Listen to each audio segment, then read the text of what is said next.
SSC CHSL exam की। तो आज है 13 मार्च, तो 13 मार्च के थर्ड शिफ्ट का एग्ज़ाम क्लियर हो चुका है। तो चलिए देखते हैं आज के एग्ज़ाम के क्वेश्चन। देखने से पहले वीडियो को लाइक, शेयर और चैनल को सब्सक्राइब प्लीज़ कर देना। तो हमारा फर्स्ट क्वेश्चन है, जतिन गोस्वामी किस नृत्य से संबंधित है? तो जतिन गोस्वामी एक भारतीय नर्तक और नृत्य रचनाकार हैं, जिन्हें स्त्रियों के शास्त्रीय नृत्य के प्रमुख प्रतिपादों में से एक रूप माना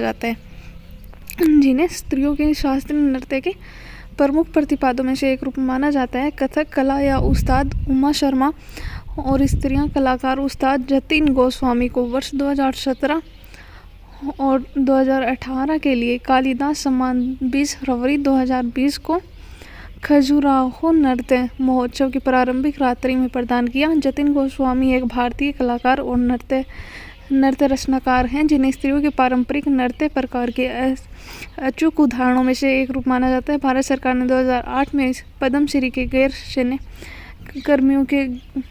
कर्मियों का गौरव प्रदान किया है। वे पर्यटन और संस्कृति विभाग के भारतीय सम्मान शिल्पी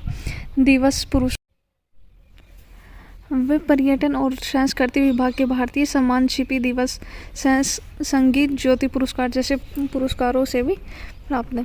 तो हमारा ये क्वेश्चन कंप्लीट हो गया। तो हमारा नेक्स्ट क्वेश्चन है, नीति आयोग का उद्देश्य। तो नीति आयोग के कार्य में राज्य के मांगों को सुनना और उनकी ज़रूरतों को पूरा करना शामिल है, जो नीति आयोग अब तक नहीं कर पाया। नीति आयोग एक अत्यधिक असमान समाज को आधुनिक अवस्था में नहीं बदल सकता है, जो सभी नागरिकों के लाभ को सुनिश्चित करना चाहे, उन्हें सामाजिक पहचान कुछ भी हो। नीति आयोग केंद्रीय सरकार द्वारा 1 जनवरी 2015 को गठित किया गया। ठीक है, ये केंद्र सरकार ने नीति आयोग के मुख्य कार्यकारी अधिकारी के तौर पर BVR सुब्रमण्यम यानी कि CEO के रूप में BVR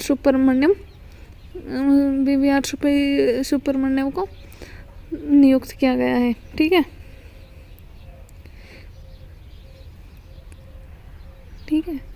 तो भारत के मुख्य अधिकारी यानी कि केंद्र सरकार के नीति आयोग के मुख्य अधिकारी कौन है? BVR सुब्रमण्यम। तो हमारा नेक्स्ट क्वेश्चन है, कावेरी की सहायक नदी। तो कावेरी नदी की 29 प्रमुख सहायक नदियां हैं तथा इसकी मुख्य सहायक नदियों में हरिंग, हेमवती, लक्ष्मण तीर्थ, कामबानी, सूर्यवाणी, सुषमा, अकारवती, भवानी, नोयाल और अमरावती नदी शामिल है। ठीक है, अमरावती नदी को कावेरी नदी की सबसे लंबी सहायक नदी है, जो दक्षिण भारत के उदुमलपेट, धारापुरम और कुरूर तमिलनाडु क्षेत्र के उपजाऊ क्षेत्रों में है। ठीक है, तो ये थी कावेरी नदी की। और सिंधु नदी की सहायक नदियाँ कौन सी हैं?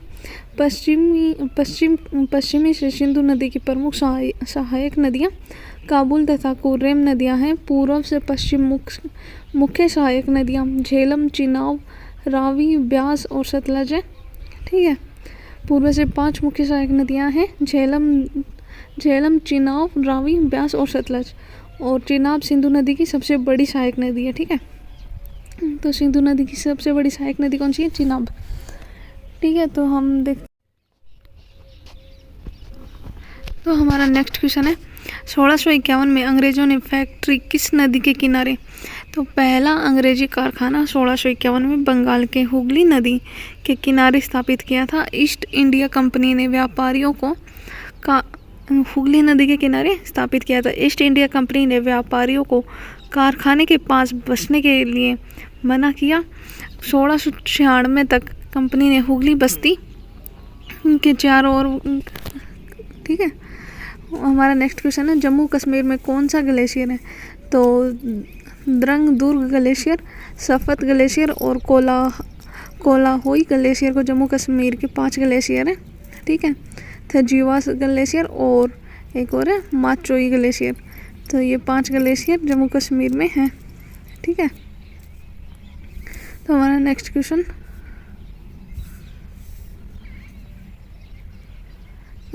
क्वेश्चन है, भूकंपीय तरंग कौन सी है? तो भूकंपीय तरंग PS तथा L प्रकार की होती है, जिसमें P तरंग ठोस तरल एवं गैस तीनों मध्यम में गमन करती है, वहीं S तरंग केवल ठोस पदार्थों के मध्यम में ही गमन कर पाती है। ठीक है, तो भूकंपीय तरंग P, S और L तीनों प्रकार की होती है।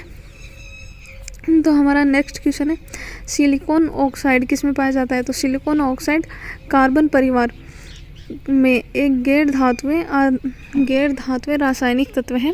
शुद्ध सिलिकॉन प्रकृति में पाए जाने के लिए अत्यधिक प्रतिक्रियाशील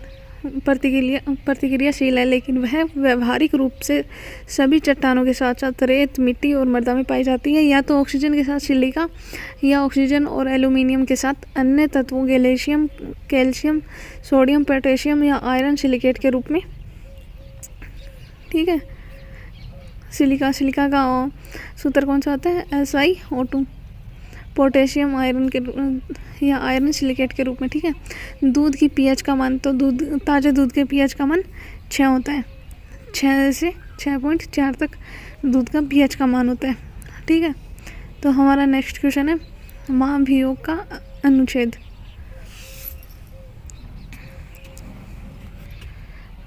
तो इसका आंसर है, सही उत्तर अनुच्छेद 61 है।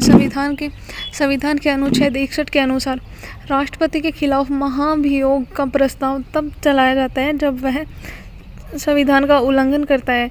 जब संविधान के उल्लंघन के लिए राष्ट्रपति पर महाभियोग चलाया जाता है तो संसद के किसी भी सदन द्वारा आरोप लगाया जाएगा। ठीक है, तो हमारा नेक्स्ट क्वेश्चन है, डिंग एक्सप्रेस किसे कहा जाता है? तो सही उत्तर है इसका, हिमा दास का उपनाम है। हिमा दास जिनका उपनाम डिंग एक्सप्रेस रखा गया है, जो भारत के असम से एक भारतीय धावक है। ठीक है, तो हमारा नेक्स्ट क्वेश्चन है, ICC महिला T20 वर्ल्ड कप 2024 कहाँ होगा?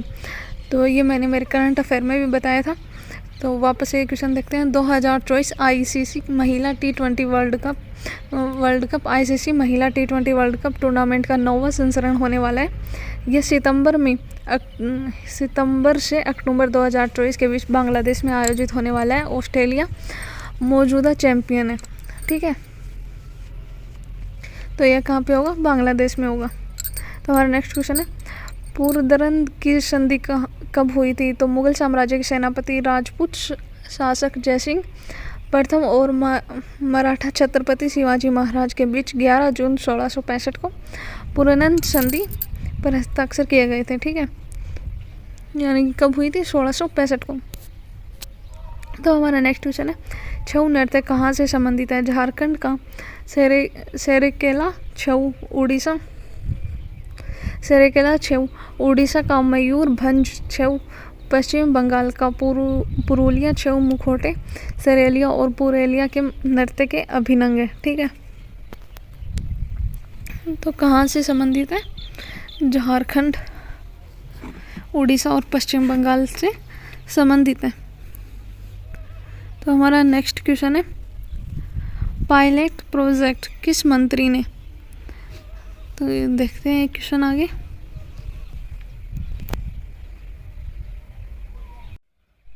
पायलट प्रोजेक्ट किस मंत्री ने? नितिन गडकरी ने टोयोटा फ्लेक्स फ्लू कार का पायलट प्रोजेक्ट किया लॉन्च। अब नहीं सताएगी पेट्रोल की बढ़ती कीमत, यानी कि पायलट प्रोजेक्ट किस मंत्री ने किया था? नितिन गडकरी ने किया था। द बेच पुस्तक के लेखक तो मेघन Markle the days of success अपनी पहली बच्चों की किताब द बैच का विमोचन करने वाली है। यह एक कविता पर आधारित है जो मार्कल ने अपने पति प्रिंस हैरी के लिए उनके बेटे आर्ची के जन्म के बाद लिखी थी। ठीक है,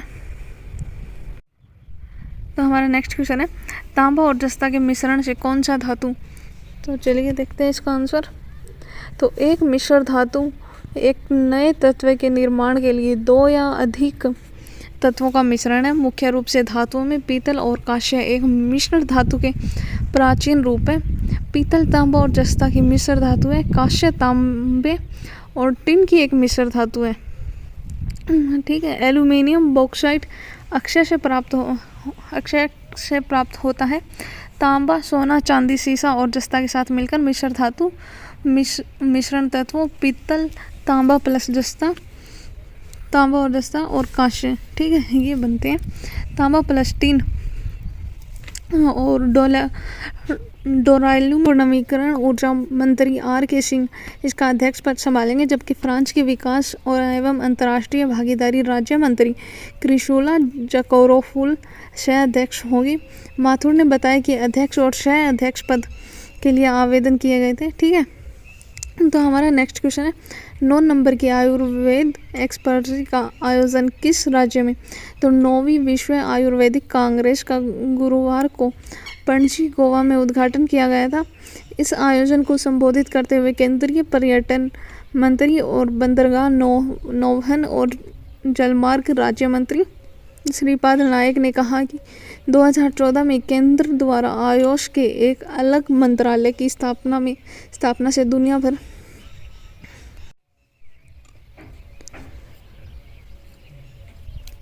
तो हमारा नेक्स्ट क्वेश्चन है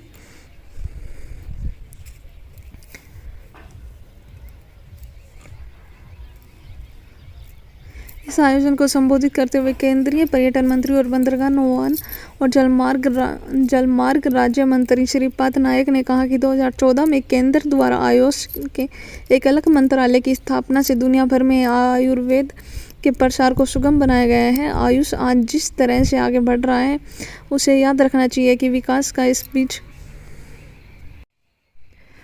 बीज उसे निर्णय में निहित है। ठीक है, तो देखते हैं अपना नेक्स्ट क्वेश्चन है IBM 360 किस पीढ़ी का कंप्यूटर है? तो तृतीय पीढ़ी 1965 से 1974 इस पीढ़ी के महत्वपूर्ण computer IBM 360, ICL 1900, IBM 370, VX 750 आदि थे। ठीक है, तो IBM 360 किस पीढ़ी का कंप्यूटर था? तृतीय पीढ़ी का कंप्यूटर था। ठीक है, तो ये हो गए अपने क्वेश्चन। तो हमारा एक क्वेश्चन आया था शिफ्ट सेकंड में अंतर्राष्ट्रीय महिला दिवस कब मनाया जाता है? तो प्रत्येक वर्ष 8 मार्च को मनाया जाता है। ये क्वेश्चन मैं डेली करंट अफेयर में भी बता रही हूँ, तो डेली के करंट अफेयर देखने के लिए मेरे चैनल पे जा कर के चेक करें। ठीक है, तो 8 मार्च को मनाया जाता है और 1 मार्च को शून्य भेद दिवस और 1 मार्च को ही विश्व नागरिक सुरक्षा दिवस, 3 मार्च को विश्व वन्य जीव दिवस।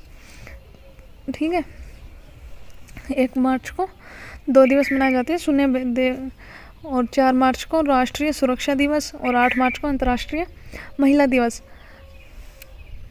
ठीक है, तो ये क्वेश्चन हो गया अपना कंप्लीट। तो नेक्स्ट, तो 10 मार्च को मनाया जाता है CISF स्थापना दिवस और 10 मार्च को नो स्मोकिंग डे, मार्च का दूसरा बुधवार रहता है, और 12 मार्च को मॉरिस दिवस, 14 मार्च को पाई डे और 14 मार्च को ही अंतर्राष्ट्रीय कार्यवाही दिवस, और 15 मार्च को विश्व उपभोक्ता अधिकार दिवस, 15 मार्च को ही रामकृष्ण जयंती।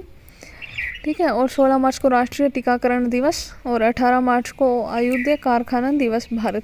ठीक है, तो ये है मार्च के जो दिवस मनाए जाते हैं। ठीक है, तो ये आयुध कारखाने दिवस 1959 से स्टार्ट हुआ था, और 20 मार्च को प्रसन्नता का अंतर्राष्ट्रीय दिवस, 20 मार्च को विश्व गौरिया दिवस, 21 मार्च को विश्व वानिकी दिवस और 22 मार्च को विश्व जल दिवस, और 23 मार्च को विश्व मौसम विज्ञान दिवस, 24 मार्च को विश्व क्षय रोग यानी कि TB दिवस मनाया जाता है, और 27 मार्च को विश्व रंगमंच दिवस मनाया जाता है। हमारा नेक्स्ट क्वेश्चन है अक्टूबर 2022 में प्रधानमंत्री नरेंद्र मोदी ने किस कॉरिडोर का उद्घाटन किया था? उज्जैन में महाकालेश्वर मंदिर कॉरिडोर का प्रथम चरण बनकर तैयार है। माननीय PM श्री नरेंद्र मोदी जी 11 अक्टूबर 2022 को इसका लोकार्पण करेंगे, यानी कि 11 अक्टूबर 2022 को इसका लोकार्पण किया। ठीक है, हमारा नेक्स्ट क्वेश्चन है 4th यूथ गेम कहाँ आयोजित हुआ था? तो चौथे खेलो इंडिया यूथ गेम में देश भर से 8,500 खिलाड़ियों का अब तक का सबसे बड़ा दल भाग लेगा। खेलों का आयोजन हरियाणा की मेज़बानी में 4 से 13 जून तक पंचकुला, अंबाला, शाहबाद, चंडीगढ़ और दिल्ली में होंगे। ठीक है,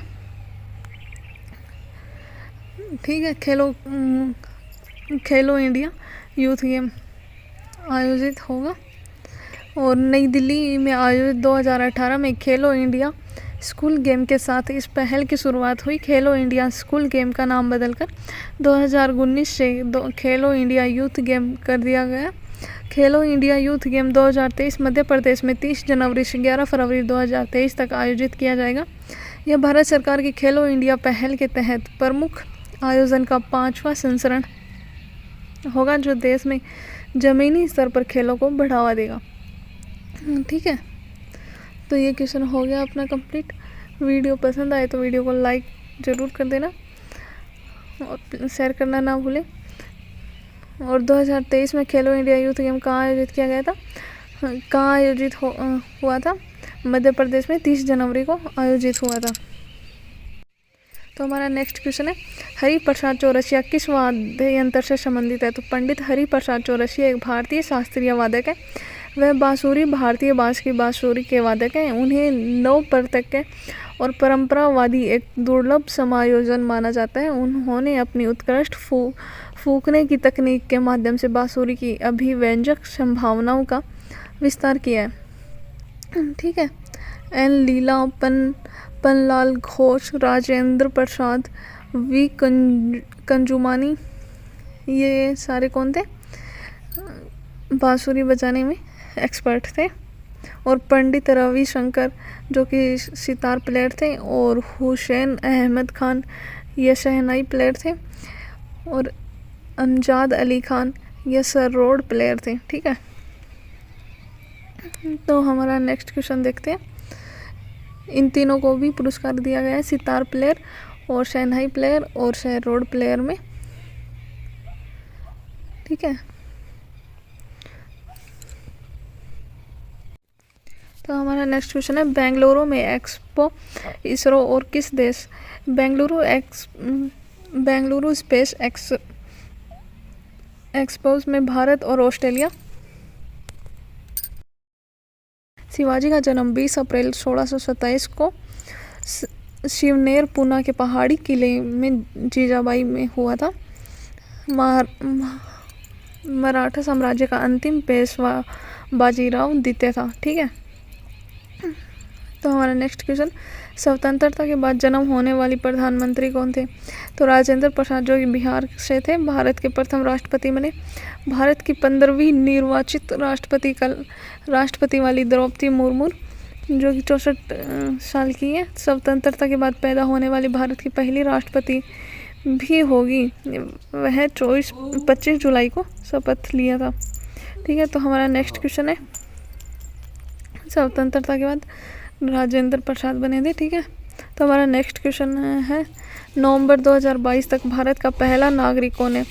देश का दूसरा नागरिक उपराष्ट्रपति को कहा जाता है।